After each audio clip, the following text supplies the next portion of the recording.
Hey friends, welcome back to Monday Musings with Michelle. Today we're talking about colonoscopies. Kind of random maybe, but I'm a huge believer in preventative healthcare. And as you may have noted, if you've listened to my show, the doctors that I'm bringing on are really trying to give us information and education in order to help us practice and implement better preventative strategies to take care of our health. The reason I wanted to mention colonoscopies in particular is because I personally was putting mine off. The recommendation used to be the age of 50, and it is now 45. So when I was 50, I'm like, well, I just turned 50. I've got some time. And I had the same thought at 51. And then I did have my colonoscopy at the age of 52. I did it this year. And I think one of the reasons we put off things like colonoscopies is we don't really have that much information about what it entails. And without getting too graphic or sharing too much information, I want to give you that information so that maybe by knowing what to expect, you'll be more open to discussing it with your doctor. And before I share anything, I can't emphasize enough that this is not medical advice in any way. It's just my experience with my colonoscopy, my very first one. And you should 100% follow the recommendations that your doctor provides. Each practice, each doctor, from what I understand, may do it a little bit different. And what they may be doing differently is the way that they sedate you, the prep that they might give you. Your prep may be different based on any health histories. So I didn't have any history of anything. This was going to be a routine colonoscopy. And also the prep medicine that they give to clean you out also can vary from provider and even to patient. So keep that in mind when you listen to this. This is not advice. Seek out your doctor for this information and definitely follow whatever recommendations they give you exactly. So follow the instructions exactly as they give them to you. That's one of the big takeaways, I think, from today. Okay, so you now know the recommendation is age 45. If you're like me and you're in your 50s, then it is no longer recommended to wait till you're 50. It's younger. And my understanding is because they're finding colon cancer in people at younger ages. So they've decided to start screening sooner. Now, I was going to record this back in August when I did it and everything was a lot fresher in my memory, but I'm going to do my best in terms of just helping you understand, because I think the doctor gives you the information and then, the questions you may have for the doc is about the prep, like what to eat and what's on the list and what's not on the list. And you might ask a friend or a family member and they're just going to say the worst part is the prep. So I'm going to tell you a little bit more so you really understand what goes down. So my memory was about 4 to 5 days out, you might start altering what you eat. And then the 3 days leading up to the colonoscopy, you start following the handout. It appears to be like low fiber foods. And I don't have the handout with me that I was given. So I kept the diet to something that wasn't really what I would normally eat because I couldn't have my fresh fruits and vegetables that I normally would have, the lettuce and the seeds and the nuts and the berries. So none of that was on the table. So a lot of the stuff that I would normally eat, I couldn't. So I didn't worry too much about whether my diet was healthy. So if I was going to eat a bagel and cream cheese, I was going to be okay with that. So my understanding of what happens during the colonoscopy is that they're looking for any polyps that may be growing in your colon. and the device that they use removes those polyps, and then they biopsy them to make sure there's no cancer. And if no polyps are found during that first colonoscopy, my understanding is that they schedule it for 10 years out. But again, if there's family history, they may want to see you every 5 years, even if there's no polyps. Your doctor will explain to you how they want to screen you and the frequency based on all of that. My doctor's office actually sent a video I could watch about what to expect and how to prep, and I watched it. Katie Couric also, I think, filmed herself getting a colonoscopy, so you could actually watch her procedure too. Sadly, her husband had passed away, I think pretty young, from colon cancer, and so she wanted to educate others about the risk and to encourage people to get screened. Now, there is something called Cologuard, which basically takes a fecal sample and screens for cancer.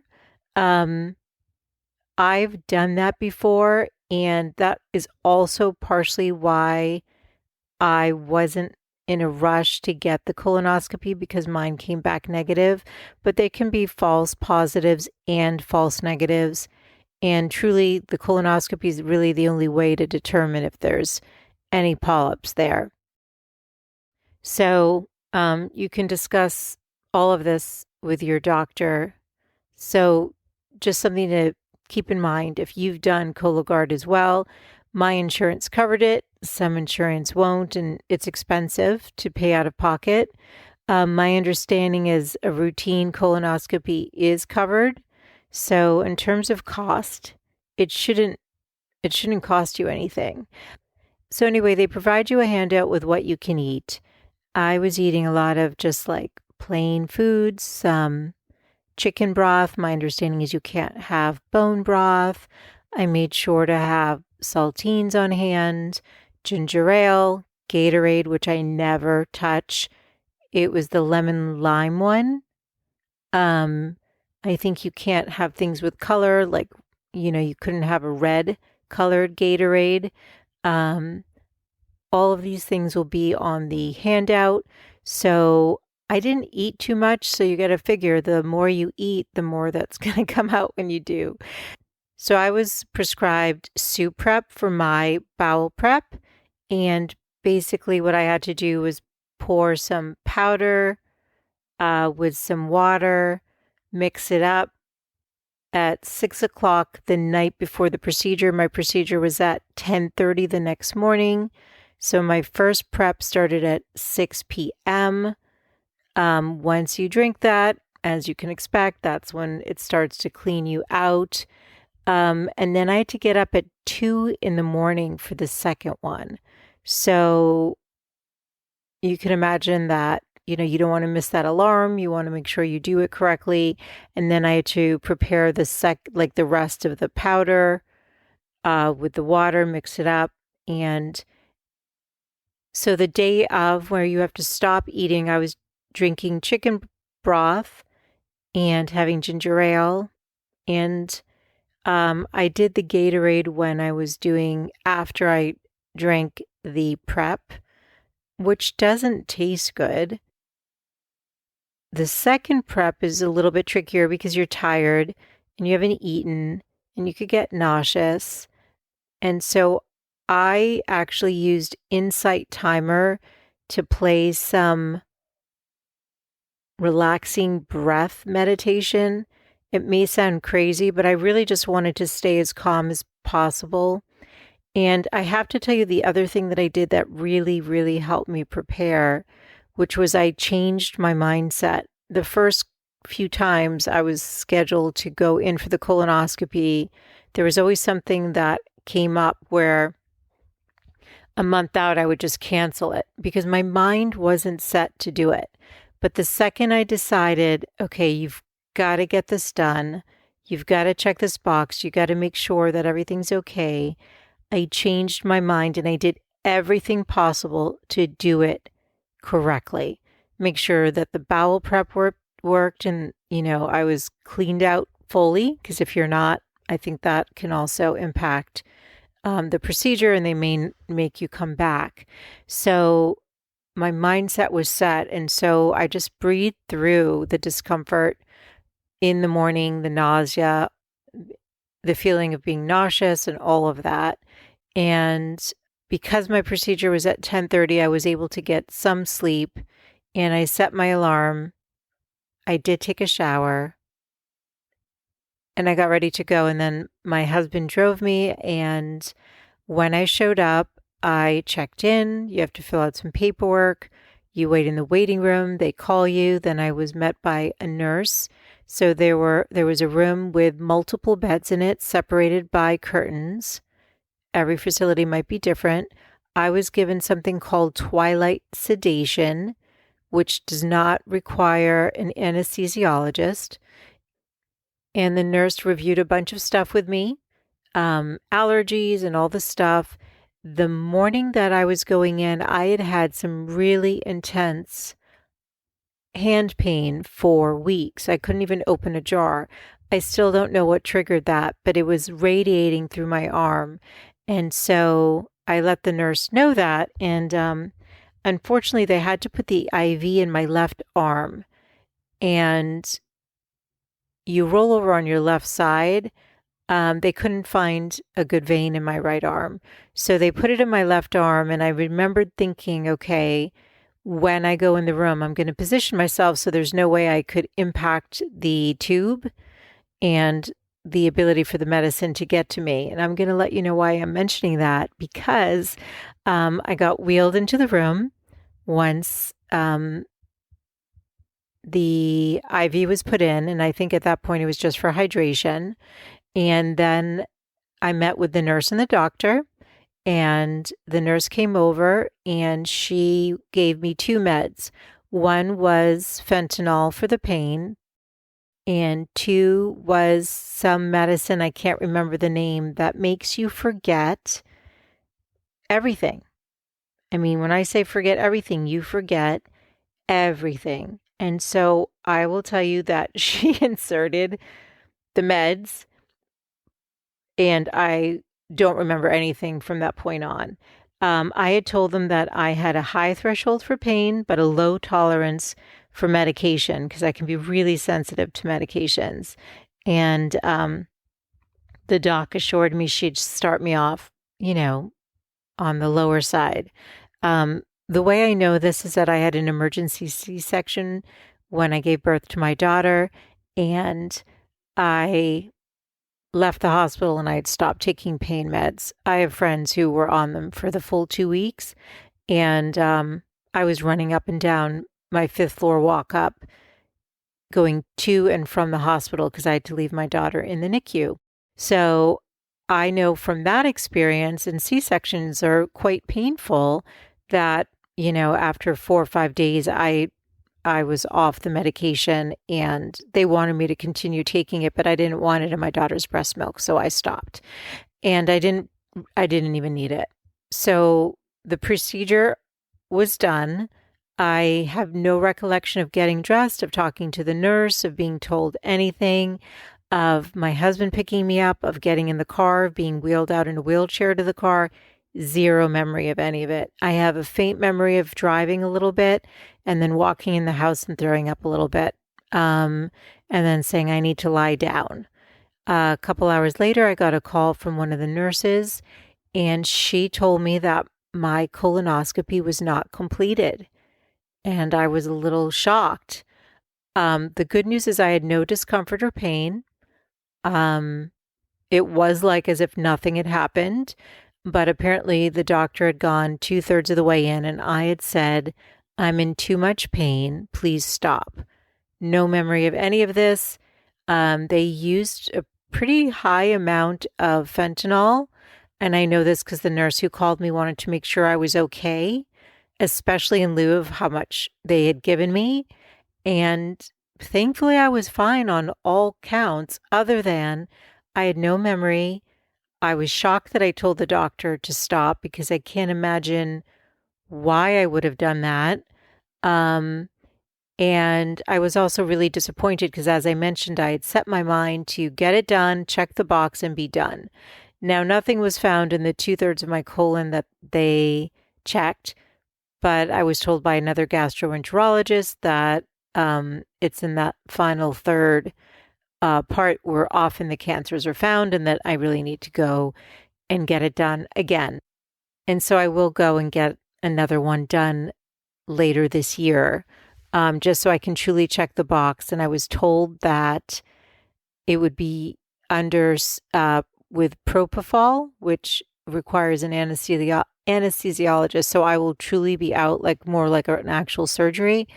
And it won't be twilight sedation like last time. Now, here are a few key takeaways. Ask as many questions as you can of your doctor. Any concerns you have, anything you want to know, you should be as confident as you can going into the situation. Second is trust your gut. I have nothing bad to say about the doctor that did my procedure. But if I'm being honest, part of the reason I was putting it off is when I met her, something was holding me back from going to see her specifically, and I didn't know why. Like I said, I had no pain. It seems she did a good job with the 2/3. I still don't have any idea what was said or why it would have hurt so much that I would have asked her to stop. Part of me wonders if I was just fixated on my arm that day that was hurting and I was just babbling about that. Although if they gave me a high dose of fentanyl, in theory, I shouldn't have felt any pain at all, including in my arm. But you have to be your own advocate. Find someone you're super comfortable with. Do meet them before you have a colonoscopy if you can, so that you can ask your questions and they know your face and you can discuss any health concerns or any health history or any sensitivities or allergies to medicine and all that stuff. I think it's nice to have at least one point of contact with that person. Interestingly, though, I went to reschedule and I was still listed as needing twilight sedation. And so even after all this happened, and even though it was noted that I needed propofol, it was still written incorrectly and put in incorrectly for the follow-up with the new doctor. So I had to set up an appointment with this person, which I wanted to do anyway, and he corrected it, and now I can schedule it. But he said his office would follow up, and no one has followed up. So just know that you have to take your health in your own hands. You can't rely on a system, on schedulers, on admins, on the docs. You have to do what you need to do to get the care that you deserve. So again, this is not a knock on any of these providers. I think all of them work really hard and have a lot on their plates. But yeah, you want to make sure they're using the right meds. If they're telling you you need a different kind of sedation and you need to do what you need to do to get on the calendar. Usually you book a few months out anyway because these providers are really busy. Other takeaways besides the mindset, yeah, maybe ask what percentage of the cases that you have are incomplete. What could possibly cause that? Is there anything I could do to prevent that? It's not a pleasant experience. So to the degree you can just get it done and not have to go back like I did, like I have to, that would be the ideal world. Make sure you're following the instructions to a T. All of that is going to ensure that you take care of your health. Make sure you stay hydrated though to the time frame, within the time frame that they're giving you, where you could still be drinking. And make sure you're drinking the things that they tell you that are on the okay list, because not everything is on the okay list. I can't think of anything else that I had wished I'd known in advance, but everybody's body is probably going to respond a little bit different to the bowel prep. And there should be a nurse's line or some phone number that you could call if you had questions. I didn't run into that. but that would probably be worth asking. Like, what would you do if you had a situation where you weren't sure or the medicine didn't completely clean you out? How do you know what to do or who you should call? Any information you can get in advance so you feel like you're in good hands and you're fully prepped as best as you possibly can. And then you're putting yourself in their hands when you go in for the procedure. So I am, again, just sharing my experience. This is not advice. And I do hope it helps you, though. And I guess I'll just say, once I started remembering a little bit again and I was back to myself, I felt completely fine. And I was able to eat fine and everything else was pretty much normal. But you would be planning to take that day off to rest and recuperate. So just keep that in mind as well. And you will need somebody to bring you home from the appointment. Either way, whether you get twilight sedation like I did or what I'm going to be getting where you're put under by an anesthesiologist. So do take care of your health. Preventative health is important. And do your research on colonoscopies and do have a conversation with your doctor if you are due to have one. And I hope that this does help you if you are scheduling one to feel like you have more information and it's not such a mystery, which, like I said, can prevent you from wanting to do it in the first place. So thanks for listening, and I'll be back with you on Wednesday with all new interviews. Bye for now.